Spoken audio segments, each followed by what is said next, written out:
With us hitting the Carolinas this morning, and it's pounding North Carolina's coast with howling winds, heavy rain, and flooding. And we want to show you a live look. This is Surf City, North Carolina. Yeah, you can see the wind just shaking the camera there, the rough surf there on the right side of the screen, rain really coming down. The storm did weaken overnight, though, to a Category 1, but officials warn it could still create deadly conditions. Dorian's outer band spawned more than a dozen tornadoes yesterday in the Carolinas. One wiped out an RV park in Emerald Isle, North Carolina. People living along the coast were warned to evacuate before the storm, but many chose to stay. All my neighbors are staying, so we're just going to hope for the best. It's going to bunker down and hold in and wait for it to pass. There are around 300,000 power outages in both North and South Carolina this morning. All right, let's check in with the Carolinas chief meteorologist, Christy Henderson, continuing to follow Dorian's track. Hey, Christy. All right. Hey, Julie. Hey, Fred. Yeah, that system is a Category 1 hurricane. Still top winds at 90 miles per hour. The good news is that it's on the move, but winds are on the increase over towards Cape Hatteras. It's very close to Cape Lookout right now around Morehead City. And on the back side of that, we still have some rain falling over parts of South Carolina. Not a whole lot, but the winds are still up too. Gusting to 52 miles per hour at Cape Hatteras, a 46-mile-an-hour wind gust in Swansboro, Wilmington gusting to 46, and over towards Myrtle Beach, much lighter winds, but still gusty. Winds gusting to 26 miles per hour sustained out of the west at 16. Here's the latest forecast track on Hurricane Dorian. It is expected to maintain hurricane strength as it tracks across Cape Hatteras later today. That will be later this morning, and by this afternoon, it'll accelerate out to sea.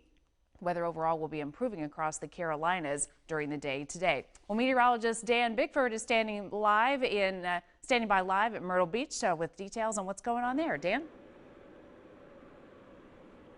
Thanks, Christy. Well, we are looking at weather that has improved considerably since this time yesterday, but we're not quite done with the effects of Dorian here. We still have a little bit of light rain. It is still wind-driven. You just mentioned the gusts, which are about half of what they were about 5 hours ago. Also, the power outages around here are about half of what they were 5 hours ago. I just checked with Santee Cooper, and the power outages around the Grand Strand were down to about 8,000 customers without power. That's about half of what it was at this time last night. So there are improvements, and as the weather continues to get better, crews will get caught up. In terms of any damage from some of the straight line winds with Dorian, there really wasn't much of that, but we can show you some video of what happened before then.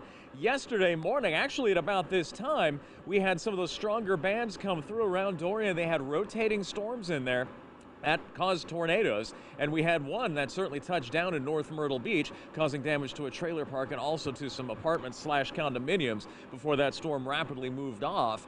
Things quieted down in terms of the tornadoes, at least for South Carolina after that. That moved off into the North Carolina. Main threat yesterday was rain. Lots of folks saw a lot of rain. There were flash flood warnings through a good chunk of the day for parts of the Grand Strand. Again, with just light rain in place. May still be some high water in a few spots. I did notice last night as we got into the late evening, we started to see that storm surge move out because the winds from Dorian were working from the land to the shore as opposed to the other way around. So the water was being pushed away from land. So we started to lose some of that coastal flooding. So the good news here, the effects of Dorian really winding down, just minor at this point, and conditions will continue to improve throughout the day. We'll send it back to you.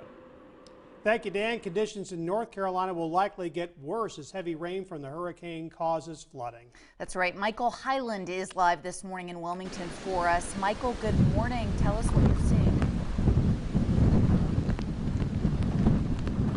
Morning. Just in the last few minutes here, we've been feeling some of the strongest wind gusts that we have in the last several hours. That's why behind me, the police here are blocking access to the bridge that will connect you from Wilmington, where I am, to Wrightsville Beach, which is just across the waterway over here. I want to show you some video from earlier this morning as well, as that wind and the rain was coming through here in Wilmington.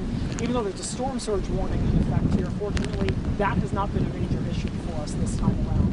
I talked to some of the people who last year got out of here during Hurricane Florence out of concern for the flooding.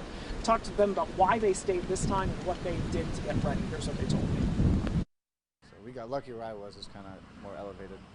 But yeah, I wouldn't want to have to try to carry my big pit bull out of the house who can't swim very well. And so why did you decide to stick it out here for this storm then? I don't anticipate it to be as bad, especially where I live. It's kind of brick. And what did you do to get ready since you are staying? Just went to the store, did the usual, lots of water, lots of, food that's not going to go bad if the power goes out, all that stuff, maybe some extra batteries, extra chargers.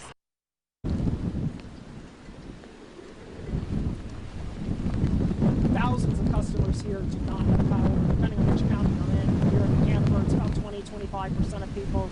Just outside here, it's upwards of 50%. The local officials here are saying even though they've started restoring power in South Carolina, they're not going to be able to do that up here with this strong wind until sometime well after sunrise. Live in Gilbert.